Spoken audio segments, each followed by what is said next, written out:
And on the line with us is the great, the fantastic, the funny, the extraordinary, the brilliant Stephanie Miller. StephanieMiller.com. You can tweet her at SM Show, Stephanie Miller Show, who precedes me on most all of our progressive venues and outlets and whatnot. And Stephanie, welcome back to the program.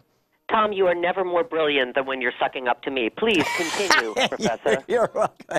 And she's smart, and she's beautiful, and she's athletic, and she's okay. Although you did get my Twitter, it's Steph Miller Show. Oh, there it you is. Go. Steph, S-T, spell it. S-T-E-P-H. Miller Show. There you go. Great. Thank you. Sorry, I have Ebola, and I'm coughing up a lung, so I apologize. Okay. Well, you know, I understand that there's now a vaccine for Ebola, so I know. I think I get that to you. Welcome to Outbreak. Welcome to Outbreak Radio. There you go. But what we wanted to talk about is that tomorrow, iHeartRadio is going live with a brand new station in San Francisco, KKSF, Real Talk 910.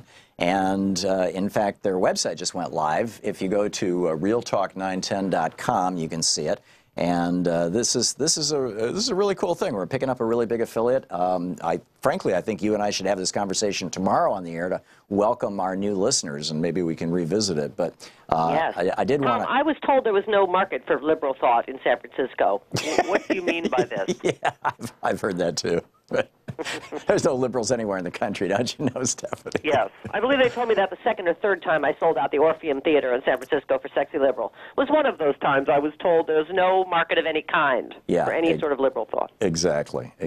And I've got to get out there on the road too and do something like that. I'd say, you know, we need to be spreading the word from you know, far and wide. Tom, how often have I said you in a patriotic song equals money? How often?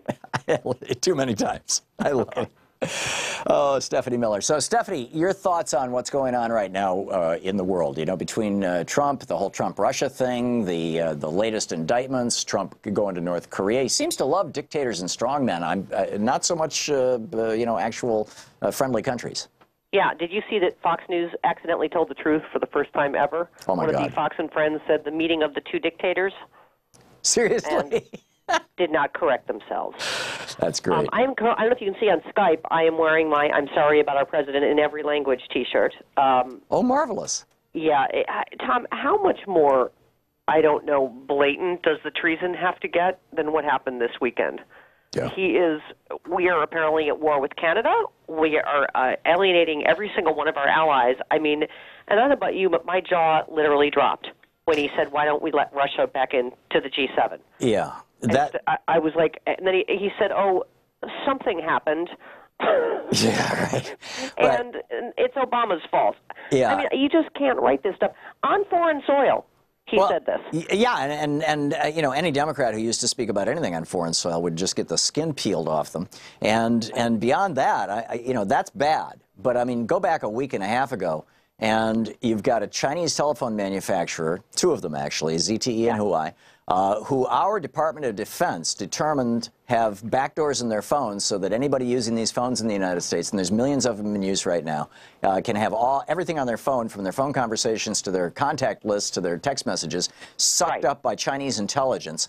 They said this is not going to fly, and the Trump administration cut them off like they should have, you know, on the advice of the Department of Defense, and then China, a Chinese bank loans, you know, the Trump Hotel in Indonesia, in Jakarta, is in financial trouble and looking at the possibility of bankruptcy if they can't raise $1 billion. And one bank in China puts up, the official Chinese government puts up $500 million, loans it to Indonesia, and then a Chinese bank that's got a government affiliation puts in the other $500 million. So Trump gets $1 billion. 3 days later, his daughter gets 14 patents. Or trademarks, rather, for basically knockoff clothing goods that the Chinese have been forbidding her for years because they're essentially knockoffs of other designers. And this is going to mean literally hundreds of millions of dollars in profits just for Ivanka, just for Daddy's little girl. And didn't they also just hack one of our naval? They just stole a bunch of stuff, you know. Yes. Yes, our submarines. They hacked they hacked the whole nuclear submarine thing, and so Trump turns around and goes, oh well, fine. You know, now that I got my hotel and my daughter got her hundreds of millions of dollars, you know, we'll just let this company keep selling phones in the United States. Give me a break. I mean, that's even more insane than saying that Russia should be part of G7, frankly. Right. And how many times do we hear him say on the campaign trail, we're going to make China great again? Wait, what? Yeah. Well, I'm going to save Chinese jobs. Yeah, well, that's what he's doing. He's saving 60,000 Chinese jobs. But it's not enough to just sit around and complain about it, although we do need to highlight these things so that people know what the hell is going on. But we also need people to get active. And one of the ways to get active, particularly if you're in San Francisco, is tomorrow. And I realize, you know, like I said, I think that we should redo this maybe later in the week on so that we'll do it on. I was told this was just a rehearsal. I hope it's going well. At realtalk910.com. And if you know anybody in San Francisco, let them know. I was the third person to follow them on Facebook just now. They've got Real Talk 910 at Real Talk 910 over at Twitter. And I haven't been to their Facebook page yet, but I understand it's up. And so, you know, we can do that. Yeah, absolutely. Yeah, no, I mean, obviously, I know you love San Francisco. I love San Francisco. We've just had, you know, such a great time there where there's been sexy liberal shows, and it's... you know, and Nancy Pelosi, hello. Nancy Pelosi did our very last Sexy Liberal of last year to close out the tour for last year, and so I know, it feels like home. Yeah, well, I actually lived there for 6 months back in 1968. When it was, Did you? It was during that phase a of very, Tom? Yes, it was a very unique town in the summer of '68. I'll tell you. Oh boy.